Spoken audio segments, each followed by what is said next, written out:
Gas সংকটে সরবরাহ বন্ধ রয়েছে রাজধানীর বেশিরভাগ সিএনজি ফিলিং স্টেশনে। গ্যাস সংগ্রহে এক স্টেশন থেকে আরেক স্টেশনে ছুটছেন যানবাহনের চালকরা। অনেকেই বাধ্য হয়ে সংগ্রহ করছেন জ্বালানি তেল, এর ফলে খরচ বাড়ছে। অন্যদিকে দিনের উল্লেখযোগ্য সময় গ্যাস সংগ্রহে ব্যয় হওয়ায় আয় কমছে গণপরিবহনের। বাধ্য হয়ে বেশি ভাড়া দাবি করছেন তারা। শীঘ্রই এই সংকট সমাধানের দাবি জানান গ্রাহকরাও।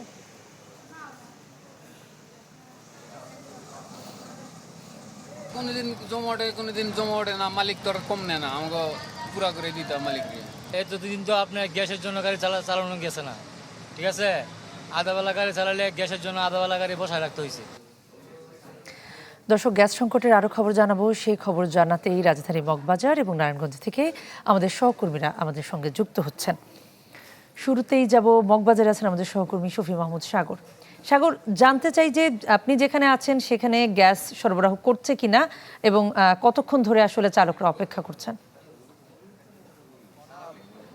গ্যাসের যে সংকট সেটি আসলে চলমান রয়েছে এবং এই সংকটের ফলে যেটি আমরা দেখতে পাচ্ছি যে সকাল থেকে বিভিন্ন পাম্প ঘুরেও আসলে এই যানবাহন চালকরা তারা আসলে গ্যাস পাচ্ছেন না এবং এর প্রভাবটি আসলে কতটা বেশি তার একটি উদাহরণ যদি দেই, যে এখানে আসলে অ্যাম্বুলেন্স চালকরা এসেছেন যারা গ্যাস সংগ্রহ করছেন এবং তাদের গাড়ি কিন্তু গ্যাস এবং জ্বালানি তেল দুটো দিয়েই চলে। তবে জ্বালানি তেলের তুলনায় গ্যাস আসলে অনেক বেশি সাশ্রয়ী হওয়ার জন্য তারা আসলে গ্যাসটিকে বেশি তাদের প্রধানতম জ্বালানি হিসেবে তারা ব্যবহার করে আসছিলেন। কিন্তু এই যে গত কয়েকদিন অর্থাৎ প্রায় 10-12 দিন যাবত ধরে গ্যাসের যে চলমান সংকট, এর ফলে তাদের যেই ভাড়া কিংবা তাদের যে আসলে খরচ সেটিতে কিন্তু ব্যাপক পরিবর্তন এসেছে এবং তারা বলছেন যে তারা আগে গ্যাসে চালিতভাবে তারা যখন ভাড়া টানতেন তখন আসলে যেখানে তাদের 3,000 টাকা খরচ যেত সেখান থেকে তারা এখন খরচ যাচ্ছে প্রায় 6,000 থেকে 7,000 টাকা, প্রায় ডাবল হয়ে গিয়েছে।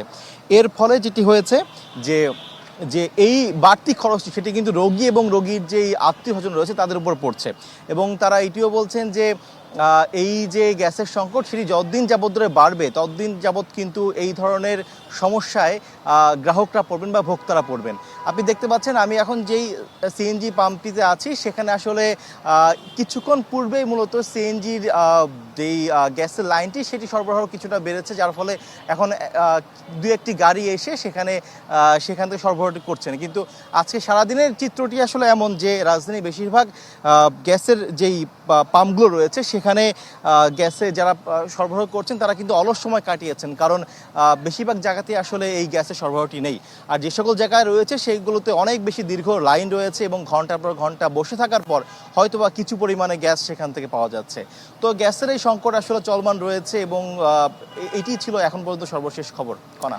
সাগর, আপনাকে ধন্যবাদ। আমি একটু নারায়ণগঞ্জের খবর জানতে চাই। আহসান সাদিক আমাদের সঙ্গে যুক্ত আছেন। সাদিক, আপনি শুনছিলেন সাগরের কাছ থেকে যে রাজধানীর চিত্রটা, আমরা একটু নারায়ণগঞ্জের চিত্রটা যদি আপনার মাধ্যমে জানতে পারি। বাংলা কিউআর যেখানে নগদ পেমেন্ট সেখানে সারা দেশে 10 লাখেরও বেশি মার্চেন্টে নগদে পেমেন্ট করুন খুব সহজে। কোনো রাজধানীর মতো নারায়ণগঞ্জের চিত্রেও কিন্তু ভিন্নতা নেই। আমি যে ফিলিং স্টেশনটিতে আছি, যেটি তথ্য পেলাম একটু আগেও, এখানে কিন্তু 4 PSI নিচে কিন্তু গ্যাসের চাপ রয়েছে এবং গ্যাস না থাকার কারণে কিন্তু যে যানবাহন যারা আছে তাদের কাছে তথ্যটি যাওয়ার কারণে কিন্তু তারা এই সিএনজি স্টেশনে সকালে ভিড় করলে এখন আর কেউ ওইভাবে কিন্তু আসছে না। এবং আরেকটি ব্যাপার জানাই যে শুধু সিএনজি ফিলিং স্টেশন না, এখানে কিন্তু যে যারা গ্রাহক রয়েছেন বা সিএনজি চালিত অটো যারা ব্যবহার করে থাকেন তারা একটি অভিযোগ করছে যে আসলে গ্যাসের সংকটের অভিযোগটি দিয়ে কিন্তু আসলে তাদের ভাড়া বৃদ্ধির একটি প্রবণতা কিন্তু ভোগান্তির শিকার হচ্ছেন যানবাহনে যারা ব্যবহার করে থাকেন। তো আরেকটি তথ্য জানাই, আপনি জানেন নারায়ণগঞ্জে একটি শিল্পাঞ্চল, এই এবং এখানে গ্যাস নির্ভর যে সকল রপ্তানি শিল্প রয়েছে সেসব স্থানে কিন্তু গ্যাস না থাকার কারণে রপ্তানিতে কিন্তু তাদের বেগ পেতে হচ্ছে এবং বিশেষ করে পোশাক রপ্তানি যে সকল কারখানা রয়েছে তাদের একটি নির্ধারিত সময়ের মধ্যে তাদের কিন্তু শিপমেন্ট দিতে হয় এবং নির্ধারিত সময় শিপমেন্ট না দিতে পারলে কিন্তু তাদের যে শিপমেন্টটি রয়েছে সেটি কিন্তু ক্যান্সেল হয়ে যায় এবং এতে কিন্তু পোশাক কারখানার যে মালিক রয়েছেন তারা কিন্তু বিশাল অর্থনৈতিক ভোগান্তিতে কিন্তু তারা পড়েন। তো তারা বলছেন যে আসলে গ্যাসের সংকটটি যদি অতি দ্রুত নিরসন না হয় তাহলে রপ্তানি খাতে কিন্তু একটি ব্যাপক প্রভাব পড়বে নারায়ণগঞ্জের। এবং সেই সাথে আবাসিক এলাকার ব্যাপারটি যদি জানাই তাহলে কিন্তু আবাসিক 2-1টি স্থানে আজকে সকালে গ্যাসের চাপ দেখা গেলেও কিন্তু আসলে গ্রাহকদের যে সন্তুষ্টির বিষয়টি সেটি কিন্তু এখন পর্যন্ত দেখা যায়নি। তো বলা যায় কোনো আসলে এখন পর্যন্ত কোনো সুখবর মেলেনি গ্যাস সংকটের নারায়ণগঞ্জে। এ হচ্ছে সর্বশেষ পরিস্থিতি। সাদিক, আপনাকে ধন্যবাদ। অপু হাবকে আমরা দেখতে পাচ্ছি আমাদের সঙ্গে যুক্ত হয়েছেন সাভার থেকে। সাভার ও নারায়ণগঞ্জের মতো একটি শিল্পনগরী এবং গার্মেন্টস শিল্পের আধিক্য সেখানে রয়েছে। শিল্পে গ্যাসের সংকট আমরা জানতে পারছি, যানবাহনে সেই সংকট রয়েছে, আবাসিক এলাকাগুলোতে রয়েছে, সব মিলে সাভারের চিত্রটা একটু জানাবেন।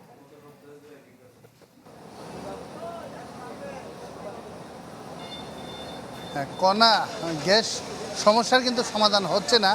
আবাসিক, বাণিজ্যিক এবং সিএনজি কোথাও কিন্তু এই সমস্যার সমাধান আমরা পাচ্ছি না। আমি এই মুহূর্তে রয়েছি ধামরাইয়ের একটি পাম্পে। এখানে কিন্তু সকাল 8টা থেকে এই 2টো পর্যন্ত কিন্তু গ্যাস ছিল না, একেবারেই ছিল না। আমরা একটু কথা বলতে চাই এখানে এই সিএনজি স্টেশনের যে কর্মকর্তা রয়েছে। আচ্ছা, আমরা শুনছিলাম যে সকাল থেকে গ্যাস নেই আপনাদের, এখন কি বলতে কতক্ষণ ছিল না, কেন ছিল না? সকাল 8টা থেকে 2টা পর্যন্ত গ্যাস ছিল না, লাইনে গ্যাস ছিল না। আমাদের 2টা বাজে আসে যে মেশিন চালানোর মতো পরিস্থিতিও নাই, গ্যাসের অনেক সংকট, যেটা মেশিন চলে না আমাদের আর কি। তো 2টা বাজে একটু আসছে, ওইটা দিয়ে চালাই দিছি। মেশিন চালাতে হলে কত প্রেশার লাগে আর আপনারা পাচ্ছেন কত? নর্মালি কত থাকে? নর্মালি মেশিন চালাইতে হলে আমাদের 6 বার 7 বার এরকম একটা প্রেশার প্রয়োজন, ওইটা নাই। এখন যে প্রেশার আছে 1.5, 1, 2, যেটাতে মেশিন চালাইলে মেশিনের সমস্যা, মেশিনের অনেক সমস্যা হয়ে যায়, কিন্তু এটাতে চালান চলে না। কিন্তু চালাইতে হয় যে এই যে দেখছেন জ্যামের কি অবস্থা, জ্যাম লেগে রয়েছে স্ট্যান্ডের আগে। এগুলো এখন এই জ্যাম ছোটানোর জন্য এই যে মেশিন চালানো হইতেছে। ধন্যবাদ, বুঝতে পারছি।